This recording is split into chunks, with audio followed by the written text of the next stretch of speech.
everyone, in this video I will be showing you how to sew an invisible zip, and I've already done it in my sewing techniques for perfect finishing class as well as my online sewing class. But why I decided to do this video specifically for YouTube was because I was shooting a video on how to line a garment, and I was posting my work in progress on Instagram and on Facebook, and I got some comments on how it was so difficult to sew an invisible zip and stuff like that. So I thought I will go ahead and just do a video to show them how to sew an invisible zip. This is your pattern. I just created a mini-me, which I was using in the online course, and my pattern indicates where the zip is going to end. So I have already gone ahead to mark where the zip will end here on both sides. I'm going to take my pin off. I'm not going to sew the darts because this is not about sewing darts. This is simply about sewing the zip, so I'll ignore the dart. And then what I will do is I will pin it together. Make sure the edges are meeting. So once I pin them together, now listen to this very carefully. I will go to my sewing machine and I will sew from here my sewing allowance or my seam allowance. I will sew from here to this point on the biggest stitch because I'm still going to unpick it. Biggest stitch typically would be maybe stitch 5 on your sewing machine. On my machine is stitch 5. Then when you get to this point, you will reverse it here, then change it to your normal stitch length.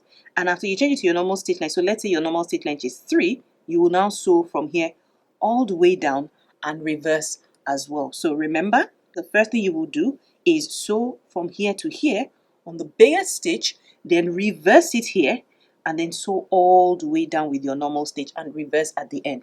This video assumes that you can already sew. If you cannot sew, please go and watch previous videos that I have posted on YouTube on maybe how to sew, how to reverse, how to sew a straight line and things like that. The finishing, I'm not going to really talk about the finishing. You can finish this edge off whichever way. I have my pinking shears here, so you can choose to pink it. You can choose to overlock it, which is the commonest method, or you can choose to do top stitch open seam. So whichever one is fine. I think maybe I'll post another video on how to do a top stitch open seam. Your allowance is not really important. You can use 1 cm, you can use 2 cm. You can use, I think, 1 inch. A lot of people do 1 inch, or you don't really need a huge allowance because all you need is just that fold line where you need to attach your zip. So don't make your seam allowance too huge. And I will be right back for the next step. Okay, so I'm at my sewing machine. My machine comes with a guide, which is like a quilting foot guide. I know you may not have a quilting foot guide, so let me take that out and use my seam guide instead, which is easier to get and can work for any machine. Because of the way the seam guide is, I'm going to change the direction of my pins. I'm going to move my pins this way. I've already taught all that in previous video, so you can always watch the previous video. I will sew on the biggest stitch, stitch length 5, without reversing.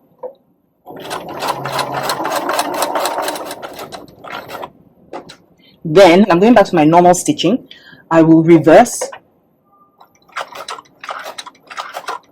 and sew again, and then I will sew on my normal stitching till I get to the end. Make sure you treat your fabric really carefully, and your stitching must be straight, which is why you have a seam guide to ensure that your stitching is straight. Reverse at the end, and I will lift and cut off my excess thread. So just seam the seam open like that.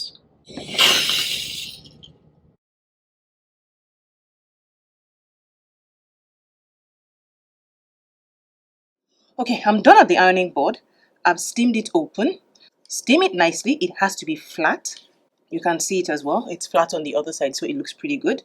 Then the next thing you will do is you will unpick this with your seam ripper, which is what I am doing now.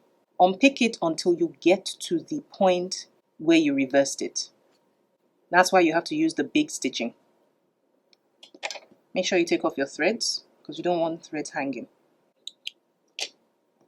Cut off your threads, take out your threads. So it's open.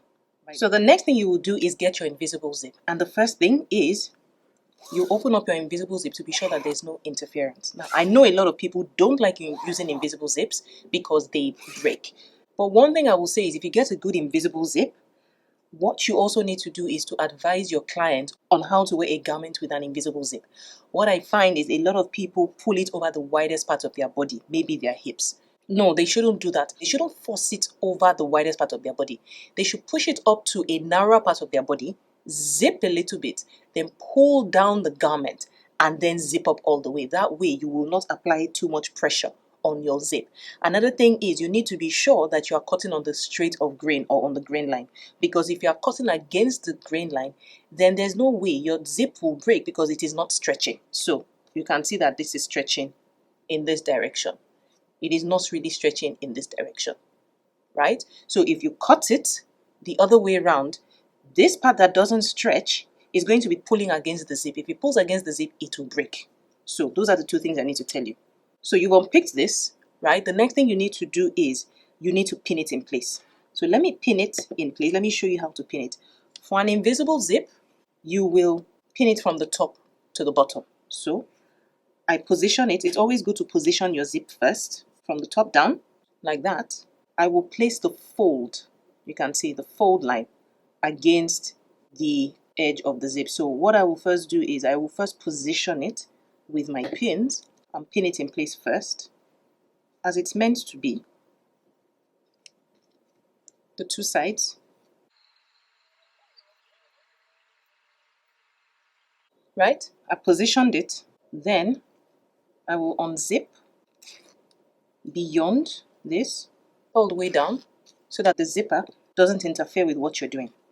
Then I'm going to come here, hold it in place, open it up, and then pin it back. So that way you know that it will not shift. So you just basically change the direction of the pins. You will do that to the other side as well. Hold it very tightly so that it doesn't shift.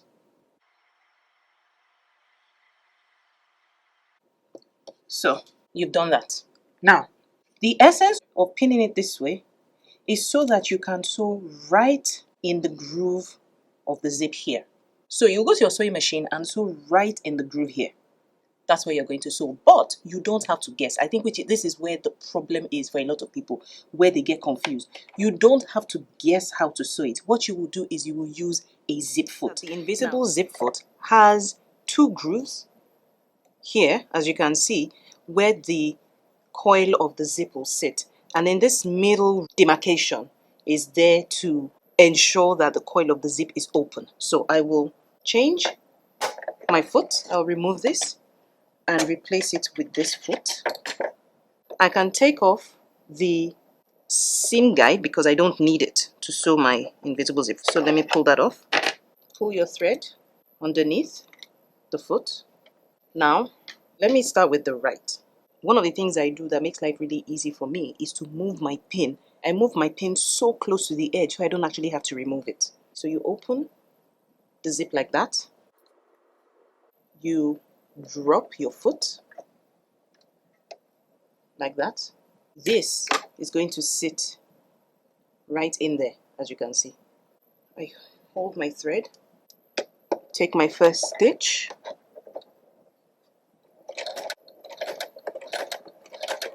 reverse,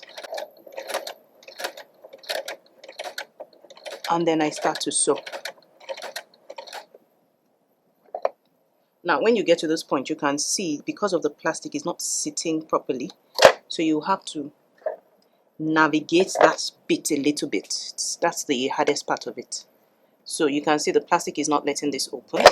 So I'll make sure my zip is down, lift my foot, and open it a bit more. I'll just try and get beyond that part. I can do it gradually. So that bit, I pull it just so it goes through. So once I've pulled it, you can see that this is sitting properly in the groove. And that's just it. And then all you can do is just sew. You're done till you get to the end. So let me do that. I will hold this in place. Make sure your pins are in place. And then just sew.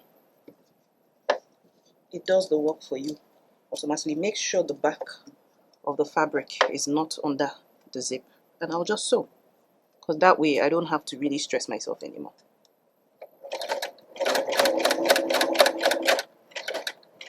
Ideally, you're supposed to remove this pin as you're going along.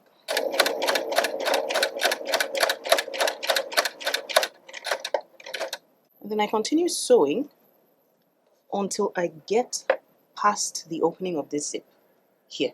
The zip is doing all the work for you. So if you don't have one, make sure you get one. So when you get to the end, just navigate it in such a way that all you need is just a little bit beyond. Make sure the coil of the zip is still inside the groove. So I get to the end, I reverse, and I'm done. And I do the same thing for the other side. So remember, the other one was on this side. This one is going to be on the other side. So let me pull this a little bit like I did before, so that I can sew without removing the pins. You will struggle past the plastic, but don't worry. Pull it like I did the other one.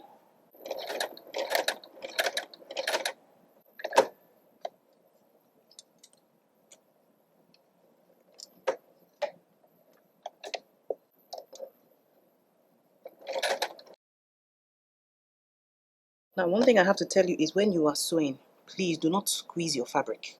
And yeah, we're done. So you just sew all the way. When you get to the end, same thing. Let me try and take this out of the way. So same thing when you're done.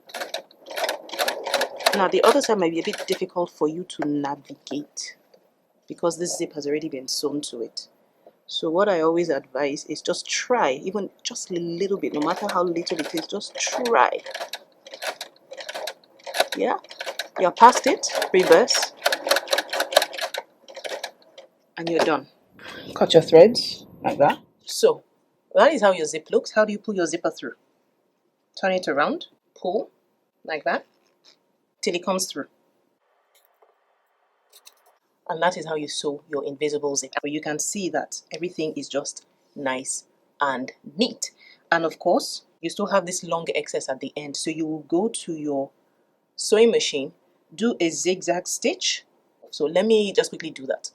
I'll change my foot to the normal foot. And when I do that, I will change my foot to the zigzag foot. I'll put it on the widest, because I know that that is what usually works for me. I'll drop the feeder dogs. These are the feeder dogs. They move the fabric. Right, so you have to drop these ones so that they don't move, because you're going to sew in the same spot. Insert my zip. Be sure that from side to side is fine. Yes. And then I'll just stitch till it's in place. Then cut off your threads. Make sure you always cut off your threads. No worse job than you not cutting your threads. On both sides. And then you use your pinking shears to cut off the excess. Or you can use a normal pair of scissors, but normal pair of scissors would fray. So just cut it off like that.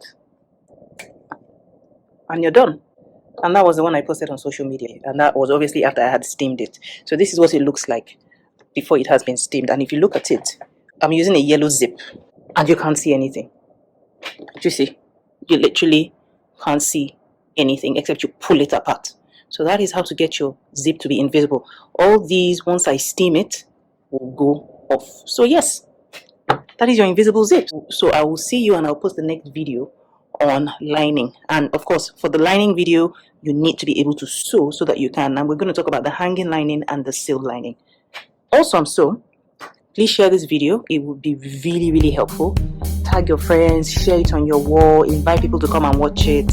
And yeah, see you in the next video. Thank you so much.